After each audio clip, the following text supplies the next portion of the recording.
ओडिशा सरकार आरंभ करिसेंती नुआ पदक्षेप आधार संबंधी अभियोग शुणाणी। आपणक आधार कार्ड रे बहुत दिन हलाणी ना करेक्शन करि पारु नांती, जेते थर करिसेंती रिजेक्ट होउची, लिमिट एक्सीड हो जाइची। आधार रे ना, डेट ऑफ बर्थ, जेंडर एगुड़िक सब प्रॉब्लम सॉल्व करिया पई ओडिशा सरकार नुआ पदक्षेप नैचंती अभियोग शुणाणी। अभियोग शुणाणी केमिति करिवे आसंतु जानि। एही पोर्टालटी 16/2/2026 रु आरंभ हबो। प्रथम फेज रे ओकाक को निजस्व पोर्टाल रे रजिस्ट्रेशन करबा को दिया जाइछि। ओकाक पोर्टाल रो वेबसाइट आम वीडियो रे आसुछि।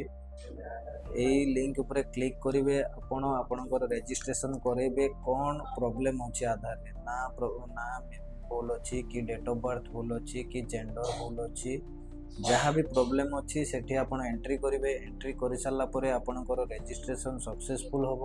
रजिस्ट्रेशन सक्सेस हो सारा पर आपण को गोटे रजिस्ट्रेशन स्लिप मिले।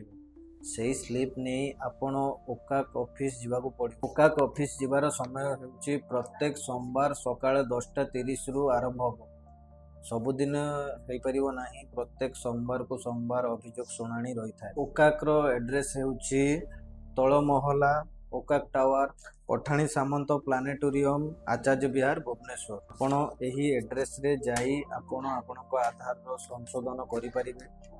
आपणको आउ किछि प्रॉब्लम हबो नाही। आपण जेकोनोसी प्रॉब्लम पई ओकाक टावर जाई परिबे। प्रथमे आपण रजिस्ट्रेशन करेबे। रजिस्ट्रेशन कला परे रजिस्ट्रेशन स्लिप सांगर नै जिबे। आउ मध्य डॉक्यूमेंट नै कि जिबे। जदि कोन डॉक्यूमेंट नेबा पई जानि पारु नाहंती, हमर नेक्स्ट वीडियो रे हमें कहि दबा कोन करेक्शन करिवा पई कोन डॉक्यूमेंट लागि थाए। जदि आपनको ए वीडियोटी भलो लागिला लाइक करिवे, शेयर करिवे, सब्सक्राइब करिवे। रहिले जय जगन्नाथ।